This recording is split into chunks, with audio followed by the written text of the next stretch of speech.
It started with a worried phone call to 911. A woman named Brianna could not reach her sister, Zoraida. Zoraida's husband, Alberto, had also not shown up to work, something he never did. By Sunday night, no one in the family had answered their phones. So, at 8:43 that evening, police in Romeoville, Illinois, showed up to a quiet home to perform a welfare check. The house was dark and no one answered the door. Everything was silent. Through the front window, officers could see some possible signs of disarray. Hey, I got a TV knocked over and a coffee table knocked over. They went to the back of the house, checking the garage and back porch. Through one of the windows, they could see into the kitchen. That's when they saw two dogs, both of them dead, one on each end of the kitchen floor. Whatever had happened inside was not just a case of missed calls. Police instantly shifted into tactical mode and conducted an emergency entry. And while finding the dead dogs was a cue that something very wrong had taken place, they had no idea that what they would find would flip the concept of twisted on its head, and keep flipping it until the very end. Welcome back to Crime A to Z, where we detail cases and criminals from their very beginning until well after other reporting ends. Today we'll be talking about the Romeoville murders.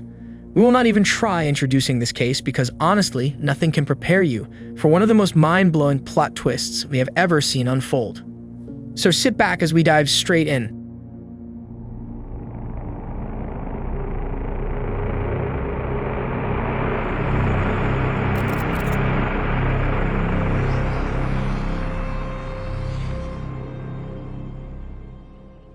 I'm calling for my daughter, Zoraida Bartolome.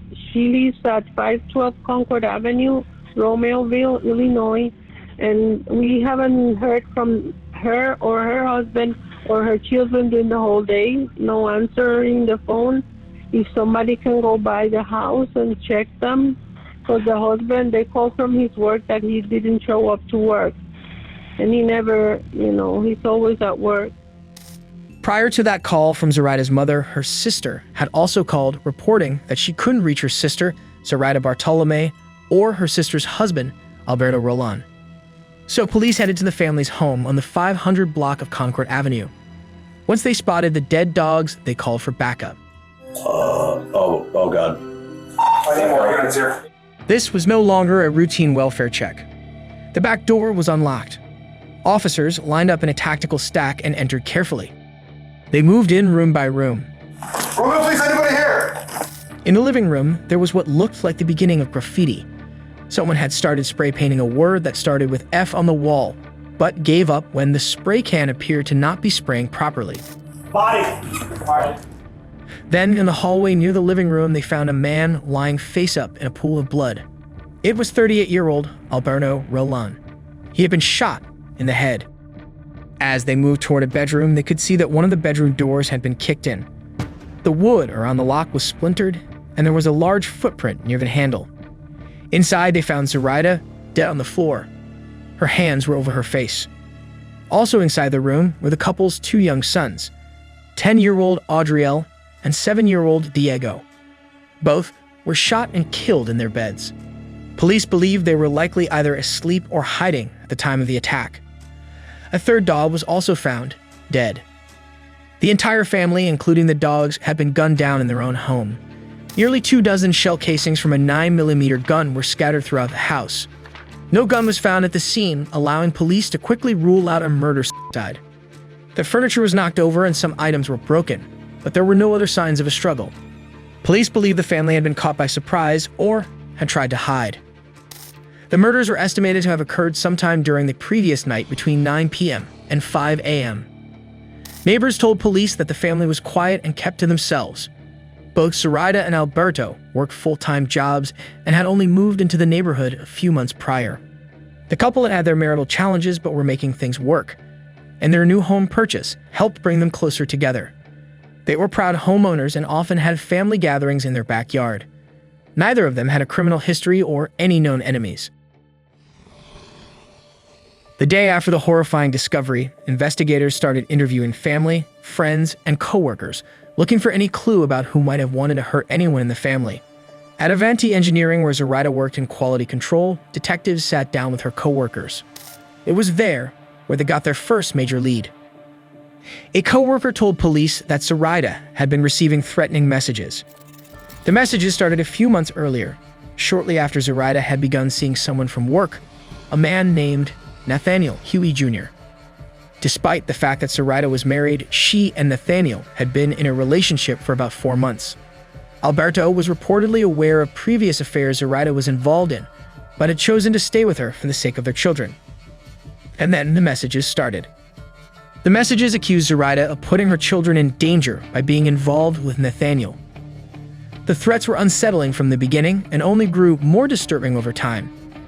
One message warned that Nathaniel would soon be at the center of a murder investigation. Another insulted Zoraida, calling her stupid and blaming her for potentially costing Alberto his children. Just a week before the murders, even Alberto received a message. It read, "This will be the last I say this, Alberto. This stupid girl will be the reason you have no children." Investigators traced the source of the threats to anonymous texting apps like Pinger and TextNow. While they were looking into those connections, police also learned that, like Zoraida, Nathaniel, who went by Nate, was also in a long-term relationship with a woman named Ermelinda Palomo. So detectives wanted to speak with both of them, separately. Armed with text data showing that Nate and Zoraida had been in constant communication for months, detectives approached Nate at his job to ask about his relationship with Zoraida. Nate did not seem rattled when officers approached him. If anything, he was composed, even polite. They asked if he'd be willing to answer a few questions, and he agreed. They asked him about his relationship with Zoraida. Nate described how they had started out casually, but that they had grown close since then. Really, she's like fucking angel, you know what I'm saying? Sweet girl, so like. According to Nate, Zoraida wanted to leave her husband. Officers asked him whether he had ever met Alberto. Nate said they had never met. They turned their attention to Ermelinda. So when you guys, are you married? Like, well, like, yeah, but not paper. Like, I mean, like, I don't know how to explain it, but like, yes, but like, we're not didn't go to court to, like, you know, official. So like church married, but not paper married? Yeah. Okay. Officers asked whether Ermelinda knew about the affair. Nate told them that she did not know about it. Then came the main reason for the visit, the messages. The detectives told Nate that Zoraida and Alberto had received several anonymous threatening text messages. Nate insisted that he wasn't aware of the messages and was not involved in sending them. When detectives asked if they could have his phone to check his messages to rule them out as a suspect, he politely refused and said he'd bring his phone to them later that day after he got off work. How about this? How about I come see you guys later today after work or something like that? Because I got other in there that I don't necessarily want you to be like looking at. You know what I'm saying? I understand. Nate did agree to a DNA cheek swab and would indeed return later to hand over his phone after he'd had quite a bit of time with it alone. Nate kept things civil, but it was clear he wasn't going to offer more than he had to. Officers wrapped up the conversation and left. On paper, Nate had been fairly cooperative with them, but something still didn't sit right. Another group of detectives was tasked with talking to Nate's girlfriend/wife/fiancée, Ermelinda. They headed to the home that she shared with Nate and Ermelinda's adult daughters. Ermelinda stepped out to talk with the officers, while Nate stayed inside. Hi, Ermelinda. My name is Detective Garcia. Hello. From the Romero Police Department. This is Detective Wagner. Hello. I know you know what's going on and why you were here. Okay? I know you were talking on the phone with your husband right now. Husband Okay. or boyfriend? It's just a boyfriend. Okay. Does he live here with you? He would like to speak with you without him present. Are you okay with that? Sure, do you want me to walk away? Wherever you're comfortable. Wherever you're comfortable, right? Okay. We could sit in the car. Are you comfortable talking here? I don't know. Why don't we go in the car? We can go in the car. We'll treat You're an you. adult. None of the neighbors. I don't want him to come out. Ermelinda, do you mind if we drive down the street? If he comes out, he's probably going to tell you to go back inside. Are you going to do that, or what do you want to do? Well, you guys obviously have me. You can't really say much, right? Well, it's what we want to talk to you alone, separate from him. That's what we're I trying want to make to sure do. that you're safe. Okay, can we go by the park? Sure. Officers drive Ermelinda to a nearby park where they can speak in private, away from Nate. During the conversation, Ermelinda speaks candidly with the officers. Ermelinda also told officers that she was not afraid of Nate. Why are you scared of him? Oh, I'm not scared. Why? Okay. But her body language said otherwise. When officers asked her why she seemed anxious, Ermelinda explained that earlier that day she couldn't find Nate and had been calling him repeatedly. She said he sounded paranoid. He told her that someone was following him. He said, someone's following me. Okay. So I called and I called. And then I heard him say, why are you following me? Do you want to search the car? And then someone said to him, there are messages from you, and it's because her husband found out you were having an affair. And I didn't know that You didn't know what? he was having an affair. Okay. When did you find that out? Right now? Just right now. Okay. You believe he's had multiple or many affairs while you two have been together? I was hoping that they were done because I was hoping to trust, because you have to. When you find out about him, like what happens? You guys get into arguments? Do you talk to the women that he's having affairs with? No, for what? I don't know. No. Leave your man alone kind of thing? No, I'm too old for that. I'm- I'm 50 years old. There's no reason for me to, no. And quite honestly, it's not the female's fault. It's his fault. Right. Have you ever met Zoraida? No, I seen a picture of her. no. So that name comes up to you because you saw it. Well, really, that name stuck in my head because that night I thought, are you cheating on me? Was the person calling? They're calling in Okay. more than once. And it was a long name. I thought it was Bartholomew, actually. It was a long name, but So when we asked your husband if he knew this person, Zoraida, he said, I've never heard that name. Why would he be lying to us? I don't know. I don't know. Should I believe him? I don't know. Please don't tell him I said We're not going this. to tell him anything. I thought that you guys said to him he was having an affair. Somebody said he's having an affair. Okay. Well, that is probably very accurate. What I would like to ask you is, on either Saturday. Friday or Saturday night, did he go out with his friends? No. Did he work? Friday night? No, he was with me. Saturday night. No. I don't know what day you guys are looking at, but for me, he was home all weekend. Thursday to today. He goes to work, he comes home. Do you think he's capable of taking someone's life? No. I'm sorry. Remember when we first met you at the door, I told you that we had some text messages Yes. with phone numbers, and we're going to find out who those phone numbers belong to. Is there any reason why those numbers will come back to you? Are you sure? Are those my numbers? I don't know that yet. We're looking into it, but what I'm saying is, is there any reason why they would come back to you? No. Officers wrapped up the conversation without making any arrests. At that point, they didn't have enough evidence to charge anyone with anything. They proceeded with the investigation, gathering information from and about everyone close to the deceased family. Nate worked with Zoraida at Avanti Engineering. Co-workers described their relationship as romantic, but very secretive, with the couple often meeting up in hotel rooms. Most people at work didn't even know they were involved. According to Zoraida's sister, Zoraida saw Nate as her soulmate, with Zoraida once comparing their love story to Romeo and Juliet. At work, Nate kept a handwritten note from Zoraida on his desk. It read, "You mean so much to me. I don't think you understand how much I actually love you." But Zoraida was married, and Nate was sort of married.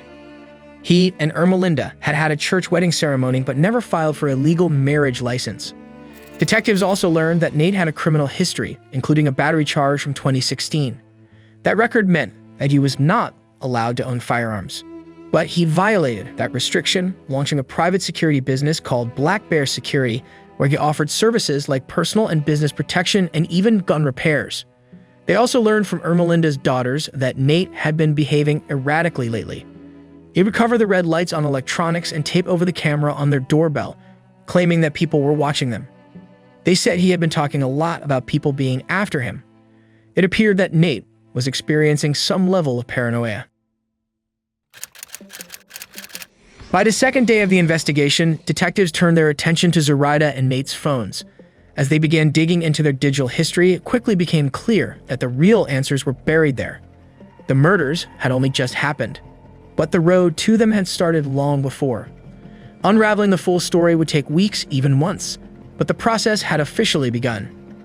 While many close to Zoraida were aware of the threatening messages she was receiving in the months prior to her death, hinting that someone was going to get hurt, no one knew at the time that Nate was also receiving threatening messages.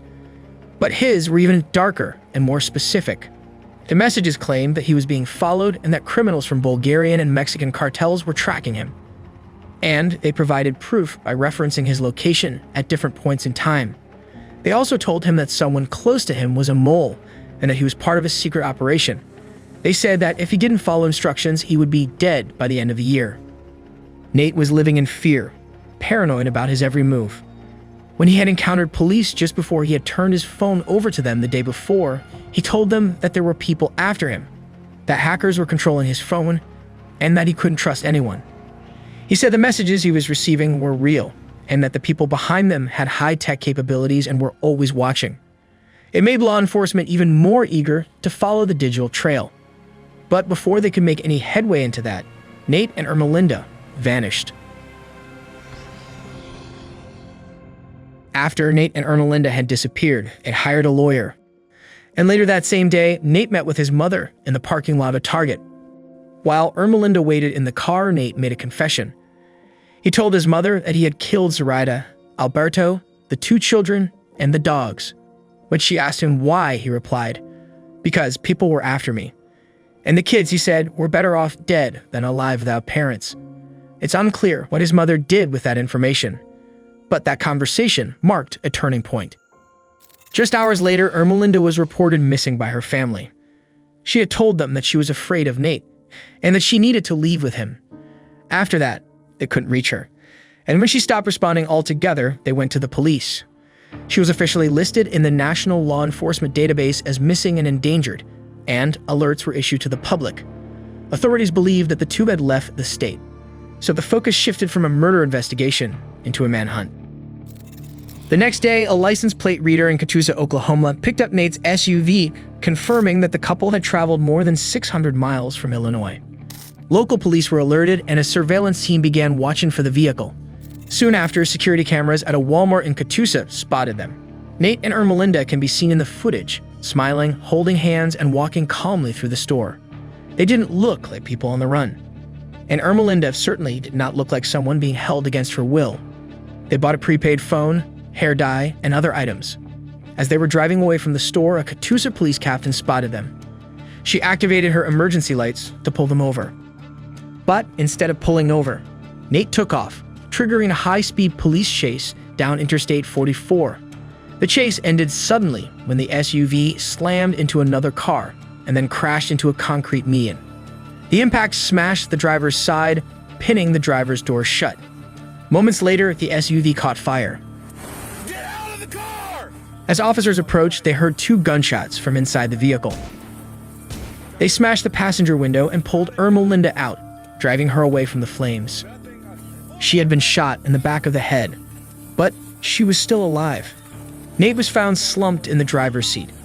He had been shot twice in the head. According to the coroner, the first shot aimed from under his chin was not fatal. The second shot killed him instantly. Both shots were fired by Nate. Ermelinda was rushed to the hospital, but her injuries were too severe. She died later that same day. The manhunt was over, but the investigation was not. In the weeks and months that followed, investigators gained full access to the digital evidence, including phones, deleted messages and apps, cloud backups, and online accounts. As they began comparing messages across devices, clear patterns started to emerge. The wording across completely separate phones and senders was oddly similar. The tone, the phrasing, even the way that the threats were delivered felt like they were written by the same person. If these threats were truly coming from a cartel or outside group, why was the language so familiar across senders? So coordinated. What also did not make sense was why a cartel would care about a small-town suburban affair. Given the similar language across the messages and the unlikelihood that cartels would involve themselves in local personal drama, it started to become clear that someone had gone out of their way to stage a harassment. Detectives quickly realized that this case was not about criminal organizations or secret missions, but about something far more personal. They were eventually able to trace the messages, not to Mexico, not to Bulgaria, but to Ermelinda Palomo. She had secretly been catfishing her own fiancé, pretending to be cartel leaders, hackers, and hitmen. The online translators, multiple fake personas, and internet photos used to support the lies all trace back to Ermelinda. She installed a spy app on Nate's phone to track his movements. Then she would use that information to make the threats seem real, proving to Nate that the cartels were watching his every move. If nothing else, Ermelinda was committed. Each of her fake personas had its own backstory, and she used online translation tools to pretend she spoke Bulgarian. The messages traced back to as early as December 2021, nearly 2 years before the murders, presumably in response to Nate's past affairs. At first, it looked like Ermelinda was just trying to scare Nate to stop him from cheating. But when she found out he was seeing Zoraida, her jealousy turned to obsession. The messages escalated and became deadly. She started intercepting messages between the cheating lovers, and then used her fake identities to convince Nate that Zoraida was a mole sent by a dangerous cartel, and that she was going to betray and kill him.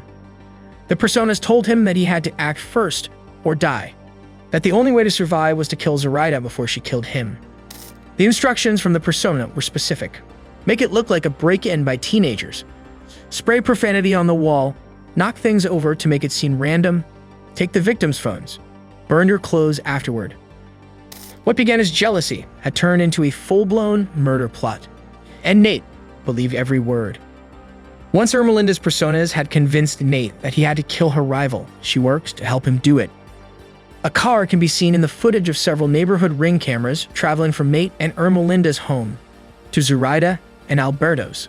Once they arrive, Nate gets out on the passenger side, while Ermelinda remains in the driver's seat. When Nate returns to the car, they drive away. He and Ermelinda had intended to take Zoraida and Alberto's phones, planning to erase any digital trail. They also planned to burn the clothes they wore in Nate's backyard. But a storm rolled in that night, likely stopping them before they could accomplish their plan. In light of the findings, it was clear that the couple fleeing to another state, smiling in Walmart along the way, was not the aftermath of a crime of passion, but was more like a calculated escape. As far as authorities could tell, Nate died, never knowing that the cartel was a scam, created by the woman who slept beside him. He may have taken his last breath, still believing that he was following orders, that Zoraida had betrayed him, and that Ermelinda was the only one on his side. Or perhaps there was a final confrontation, and that's what led Nate to take Ermelinda's life first. No one will ever know the answer, but what is known is that it all began because of the scheming of one woman, pretending to be many, all to control one man. Ermelinda never confessed, and now she never will. Neither she nor Nate will face trial, mount a defense, or be held accountable in a court of law. 4 innocent people were murdered because of a lie so twisted that it was never even questioned.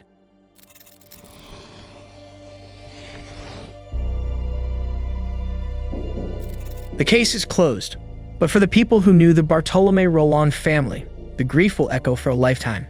May the family rest in peace. With the lives of everyone directly involved in this case now gone, there are no further developments for the Z section today.